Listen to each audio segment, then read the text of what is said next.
Back when I did my video where I completed Half-Life 2 with no mouse movement, I got a couple comments telling me about someone else who had already done it. A smaller channel by the name of Red Emser. Sure enough, they had done it some time before me, and with a way better Citadel strategy, and they did episode 2 as well. I do try to avoid doing videos that other people have already done, so I did search on YouTube to see if someone had done this challenge before, but these videos slipped by me, probably on account of those very unsearchable titles. But what's weird is, no matter where I looked, I couldn't find anything on Red Emser's channel about episode 1. This is episode 1 we're talking about, so the start of it, not very interesting. After watching this cutscene from definitely the right angle, we push a car out of the way, and that's basically the first map. After another really long cutscene, we're in the Citadel at an angle I really don't appreciate.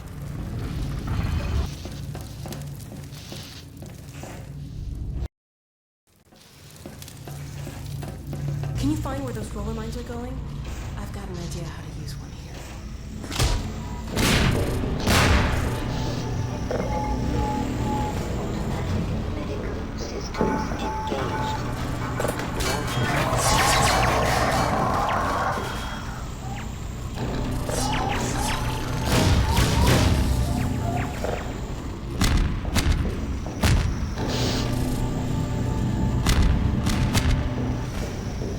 After going through like 5 really long cutscenes, the actual challenge begins. This map has bridge thingies that are controlled by socket thingies that are activated when ball thingies are put in them. Here is how one would normally handle that. And here is how we're pointed when entering the level. Well, we could do a rather precise back hop onto this thing and bypass the bridge entirely.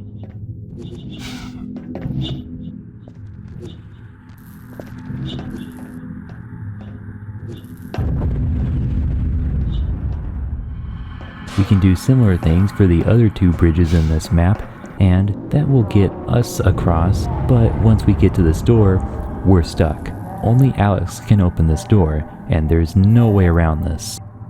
Most of the time when you enter a map, you're entering it from a previous map, so the game puts you at the same in-universe location that you were at in the previous map when you hit the level change trigger. But you can also start a new game from a particular map. This is the case when you're choosing what chapter to play in the main menu. If we could access this map's default spawn, it would point us forward, which would make things a lot easier, as you'll see later. There's this console command called reload. It's meant to load the most recent valid save. This command is called when you're dead and pushing buttons to load the most recent save. This command is like really important, and Valve wanted it to always produce some sort of response. So if there was no valid save to load, it would just start a new game on the current map. Well, the game autosaves every time you enter a map, so we can't just avoid autosaves. Instead, we'll make a save with a colon in its name. The Windows operating system doesn't allow for files to have colon characters in their names. The save file will never be created, but when the reload command runs, it'll be looking for a file with a colon in its name. It will obviously never find it, and so it starts a new game on the current map. Now we can grab these energy balls that have strayed from the beaten path, and then let go of them. When you let go of an energy ball, it will travel in a random direction which can be up to 55 degrees up, down, left, or right from straight forward. The random numbers will be generated as integers, so that gives us 12,321 possible directions. About 70 of those will actually go into this socket. It's better odds than 0, so...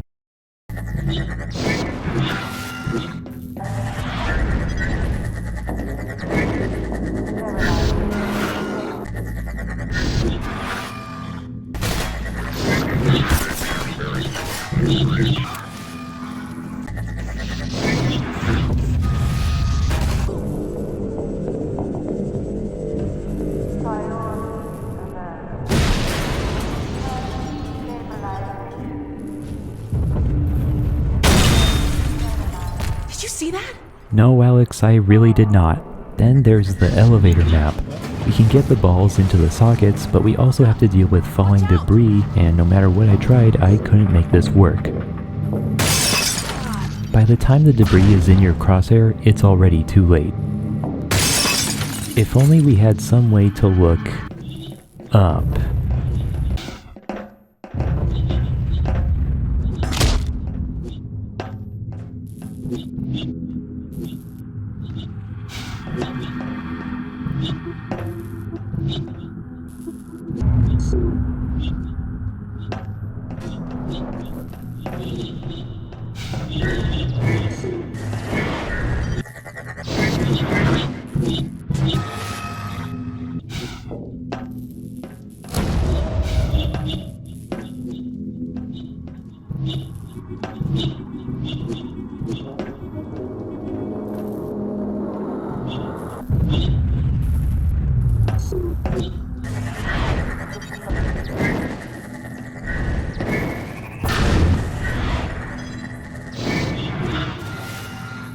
The RNG became so bad that I started using host timescale to speed the game up.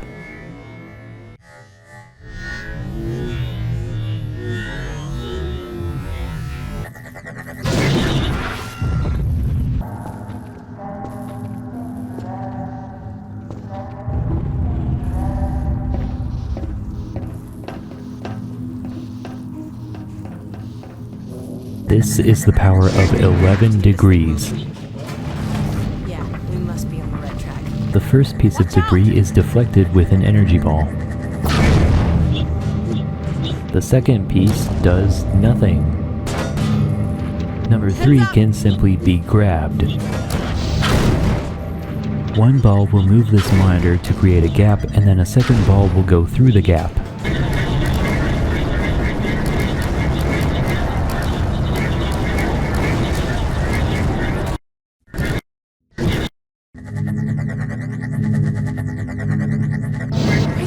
I found that I could only grab number 4 if I was falling, although I'm clearly not falling in this clip at the moment that I grab it, so...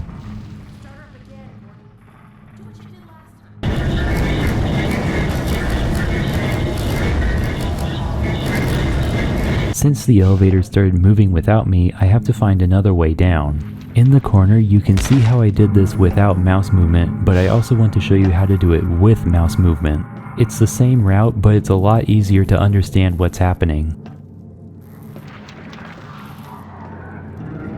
Sterilizers and containment fields compromised.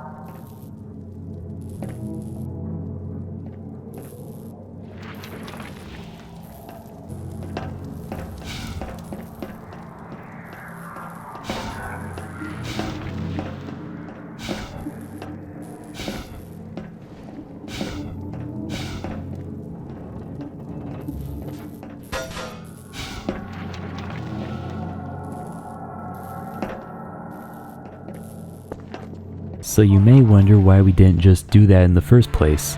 It's because you have to bring Alex along. Without Alex, this door will never shut, and thus the next map cannot load. When we enter the core chamber, we'll be pointed away from, well, basically everything. After save deleting, we can jump onto this thing and just barely grab an energy ball. But when we put the balls in the sockets, these two stalkers will use their lasers to deactivate them. When one stalker dies, the other will start attacking us, so we want to kill them in quick succession.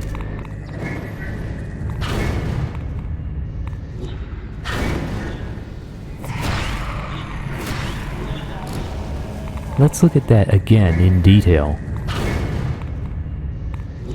Every time you hit a ball, it's set to explode 4 seconds after that hit.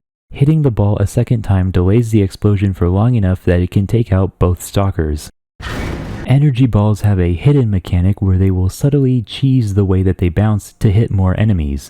There are several conditions that need to be met, and under our current conditions, the ball's willingness to do this will decrease with every bounce. Now carefully watch how the ball moves.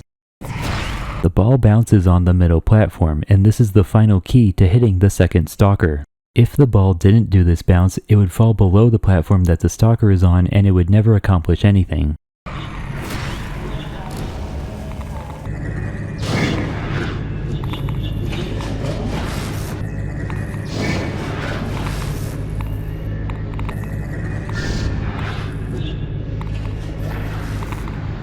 Now by pushing this button, we can move the bridges to access the ladder on the middle platform. We can also easily grab an energy ball. The ball can't fit through this opening though, so we'll have to let go of it and hope it bounces in just the right way that we can grab it again later. The last 3 sockets are very special. Instead of controlling bridge thingies, they control laser thingies.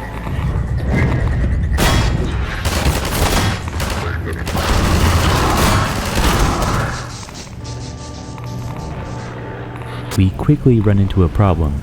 We're supposed to grab this metal panel with the gravity gun, but we can't do that because we'll be pointed directly away from it. The next question is obvious. What if we finessed a soldier's AR2 energy ball or a grenade into hitting the panel?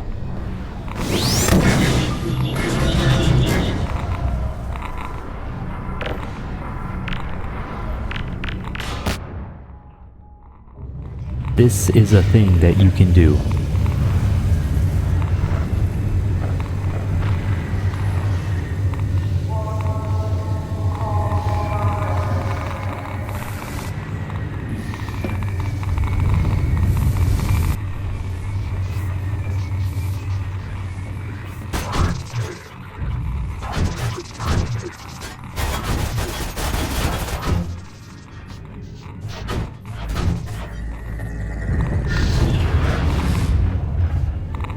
On our way to the final socket, we jump onto this thing.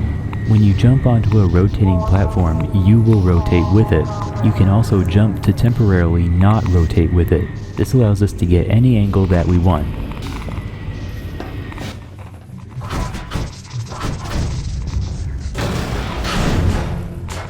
Then we'll go back to the spinning thing so we can get a different angle to grab another metal panel.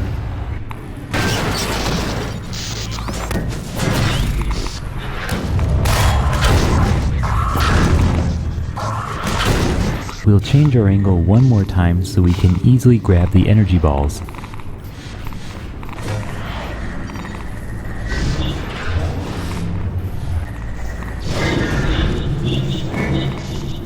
I let this energy ball go from up here because once I drop down I have no way to grab new energy balls.